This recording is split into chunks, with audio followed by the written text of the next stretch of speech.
Yes. Finally left with the plan field. Never trust your sus. We define what's real. Shuffle shit, took losses. You know the deal. It was never an option to miss a meal. It was never an option to skip a bill. Got low, mindset of a Navy SEAL. Took my queen off the board. Now we move freely. Welcome back, people. This is Don't Sleep on the Couch podcast. I'm your boy, Mr. Prez, and with me always, it's your boy Kash, aka Exec P, episode 183. Man, we back to your regularly scheduled program. Hey, man, thank you for holding it down for the last couple of weeks, Kash. I'd like to thank all the guests that came through and, held it down. Listening to all your albums, I really do think they was great. Hopefully I can be on the next interview with you and get to talk it up with you. I think one of the interviewers you've been through twice now, right? And I haven't been on this. Been able to interview. Yeah, man. So, but yeah, that was Ronnie Dogood. Yeah, Ronnie Dogood with the golf and man. But I love his music, man. I love his taste in music. I love what he was. I love the interview that he had. I know his taste in music are kind of very similar to my taste. So, really do appreciate it. Keep it up, man. And hopefully we see you on the next project. I'll be able to actually join in on that interview.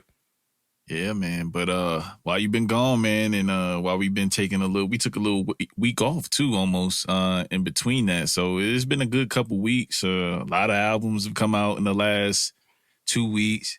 Ye and Kyrie are recently in the news about a lot of shit. A lot of interviews have happened. A lot of apologizing, but a lot of, it's all over the place, man. NBA started back up. They stubborn with it though. They sticking with it, these things, man. All right, man.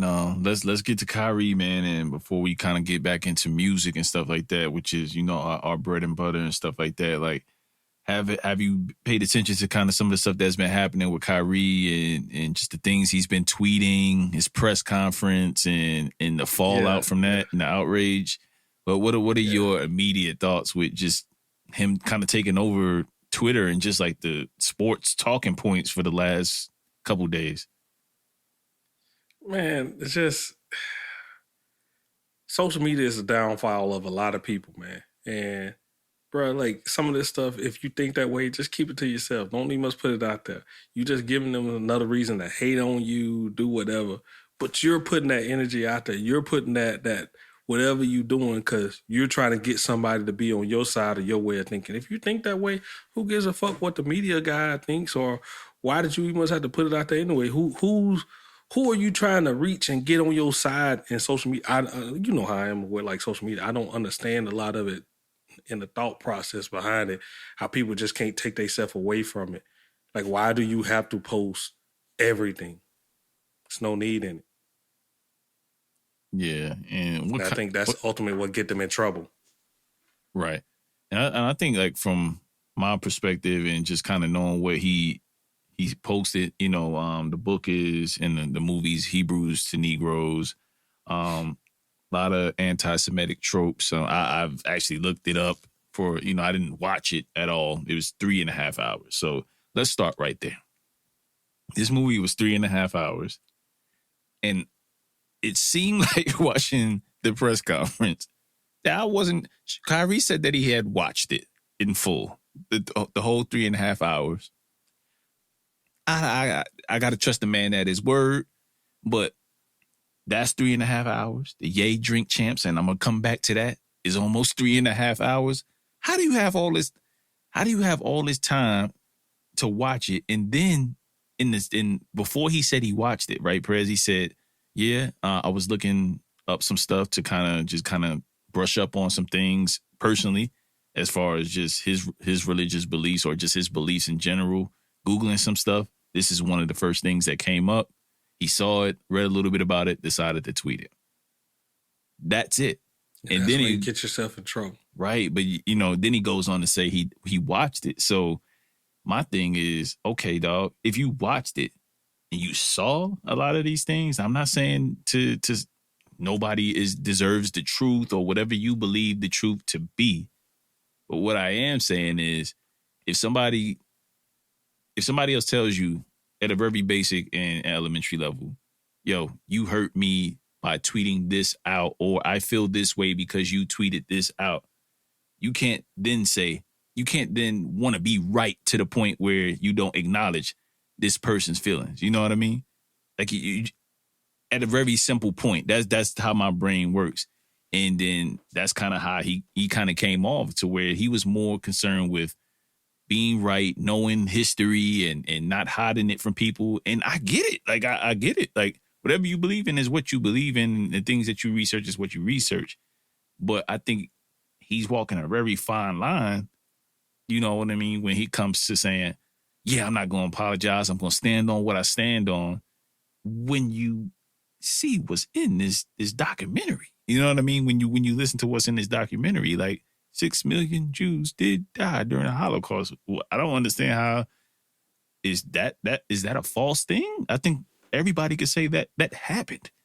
You know what I mean? And that's just one of the things that documentary mentions. And he just kind of kept going on and on. And I get it. They were trying to Prez, they were trying to say that he was promoting this movie, promoting the book, and I don't think he was promoting anything. I just think it was more of a just negligence to do his research prior to. That's all I think. It has nothing to do with his beliefs and attacking his beliefs. His owner comes out.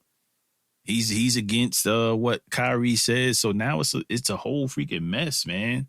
You know what I mean? And then just a week prior, Alex Jones, another, well, they call Kyrie a conspiracy theorist. I won't name call, but there's another guy, Alex Jones, known conspiracy theorist, and he says, you know, he's been tormenting like the family of Sandy Hook for the last couple years and stuff like that. Kyrie tweeted out something about this guy. Like, fam, yes, you are human. Nobody's trying to dehumanize you at all. I'm not trying to dehumanize you, but read the room, my G. You have over 21 million followers. Not all of them are impressionable, but they might be. You represent an organization. Like there's a bigger responsibility here. You know what I mean? And I think if we could understand where he was coming from, instead of him being so defensive, if he can probably, he's an intelligent man to me. I would think, you know what I mean? How he's calm, how he explains himself. But sometimes I don't think he gets to the why. It's just like, often feels like a lot of contrarianism, you know, to me. And I just don't get why. At the end of the day, man, some people, like his teammate, just wants to hoop, man. Like, that's what he did to win championships. All his personal beliefs, business dealings, religious beliefs, political beliefs. KD don't give a fuck about that. I would venture to say that shit. Like, that's why he wanted to fucking leave. He tired of this shit. So I toss it back to you, Prez. Blow this shit up or not? Because this shit in Brooklyn we not even 10 games in, and it's a full-on back drama after this summer and everything that happened. Man, it was always drama with Kyrie, though. Kyrie left because he wanted to do it on his own without LeBron. He went to the Celtics. That didn't work out. Then he going over here to the Nets and stand on his beliefs about COVID, doing all the little nonsense in the room, putting the scents and everything and walking around the stadium. The dude is in his, like, he believes what he believes. You knew he was a little bit weird. Are you trying to follow the dude? I would put it on, like, at the same time, all y'all people who are talking about Kyrie, right? You're choosing to follow him. The minute he said all this stuff, unfollow him. Why are you still, like, if you feel like that's what he does, unfollow him. If he had 21, I should not be able to go on Instagram right now. If you told me he had 21 million followers, he should have about 10. Do you think? But if not, the rest of the world is there for they're there for the nonsense that they're going through right now. Yes, he has the platform. Yes, he promoted something. But it's on you to choose at that point, or you can continue to listen and follow all this nonsense. And 21 million followers is probably still there right now. I would venture to say it may have went down, but it's not went down enough as you think it should. Million. You know what I mean? So I would venture to say that, do you think like having that level, being that talented, being that a face of a franchise, and as a sports figure, as a music figure, as a public figure, when you have that amount of followers and people that, kids that look up to you, do you think you need to be responsible for what you put out there, as opposed to the normal person that doesn't have as much followers, doesn't have the, doesn't have the following and stuff like that to kind of affect or promote change and or degrade change and stuff like that? Do you think that, because remember when Charles Barkley was like, I'm no role model, and that he's not a role model, not a role model.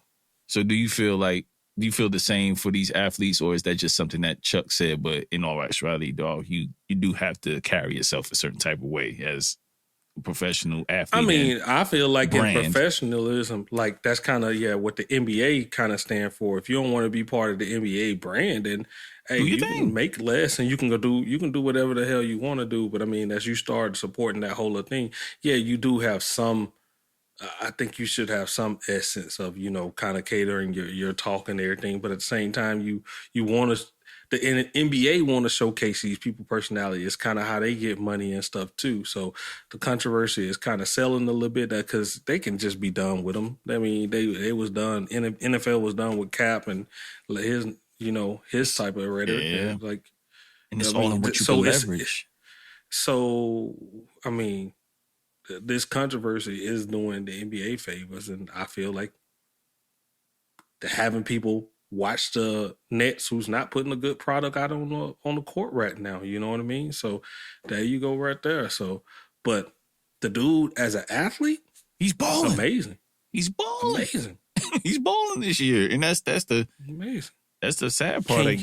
So now I think it comes back to the point that me and you try to make a lot. Can you separate the person from like their skill, their athlete? So he an athlete, right? We talk about it a lot in music. Some people that's musicians that did some crazy stuff. I still like their music.